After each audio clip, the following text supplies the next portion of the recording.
Bukan cuma bahasa Inggris, ternyata bahasa Indonesia juga dianggap penting oleh 7 negara ini. Yang pertama ada Australia. Pendidikan setingkat SD-nya wajib mempelajari bahasa Indonesia. Bahkan ada S1 dengan program studi bahasa Indonesia. Yang kedua ada Hungaria.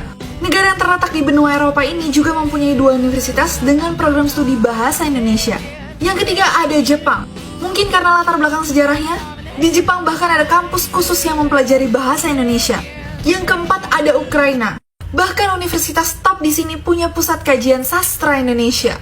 Yang kelima ada Korea Selatan. Ternyata bukan cuma kita yang tertarik sama mereka, mereka juga tertarik sama kita. Di Hankook University of Foreign Studies mereka memasukkan mata kuliah bahasa Indonesia. Yang keenam ada Kanada. Meskipun letaknya sangat jauh, tapi banyak orang Indonesia yang bekerja di sana, jadi bahasa Indonesia dianggap penting. Di Vietnam, bahasa Indonesia dianggap sama pentingnya dengan bahasa Inggris. Like dan komen kalau kalian bangga bisa. Belum banyak yang tahu, ternyata inilah dia julukan-julukan negara Indonesia di mata dunia. Yang pertama ada Macan Asia, yang tertidur. Julukan ini asalnya dari Macan Asia pada zaman Soeharto, karena militer Indonesia yang sangat disegani di dunia pada saat itu. Kenapa sekarang tertidur? Karena orang-orang merasa Indonesia sekarang kurang memaksimalkan potensinya. Yang kedua ada Negeri Seribu Candi. Karena banyaknya candi yang ada di Indonesia, ada Prambanan, Borobudur, ditambah lagi Candi Borobudur yang pada saat itu dipilih sebagai 7 keajaiban dunia. Yang berikutnya ada Heaven on Earth, alias surga di dunia. Gimana bisa nggak disebut surga kalau secantik ini? Yang berikutnya ada paru-paru dunia, karena sebagian besar oksigen di dunia mengandalkan hutan di Kalimantan. Yang berikutnya ada Thousand Islands. Gak heran lagi karena pulau di Indonesia ada 17 ribuan. Dan yang terakhir ada negara maritim karena wilayah perairan Indonesia yang sangat. Inilah dia 5 kota paling sepi di Indonesia. Yang pertama ada Subulu Salam di Provinsi Nanggro Aceh Darussalam. Kota ini hanya dihuni oleh 93.000 jiwa, padahal luasnya 2 kali kota Jakarta. Yang kedua ada Kepulauan Tidore.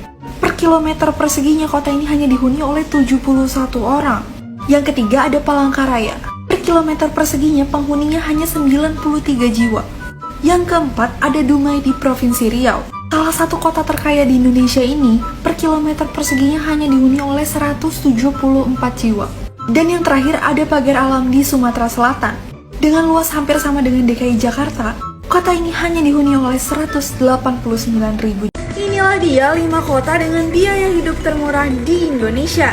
Yang pertama ada Yogyakarta. Biaya hidupnya 1 hingga 1,5 juta rupiah per bulannya. Untuk tempat tinggal di kisaran 300 hingga 700 ribu rupiah per bulan. Yang kedua, tidak jauh berbeda dengan Yogyakarta, ada kota Solo.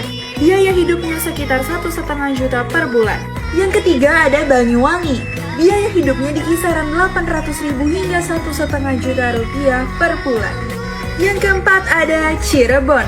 Biaya hidup termasuk tempat tinggal dan transportasinya hanya sekitar 2 juta per bulannya. Dan yang terakhir ada Bandar Lampung. Biaya makan per bulannya 600 hingga 800 ribu rupiah. Untuk tempat tinggal di kisaran 350 ribu saja per bulannya. Bila di total biaya hidup utamanya hanya sekitar 1,1 hingga 1,2 juta rupiah per bulan. Tolong komen apakah ada kota kalian. Aduh kasihan banget ya, padahal bagus, tapi inilah dia negara-negara yang paling jarang dikunjungi di dunia. Yang pertama ada Kepulauan Solomon. Di tahun 2017 pengunjungnya hanya sebanyak 26.000 orang.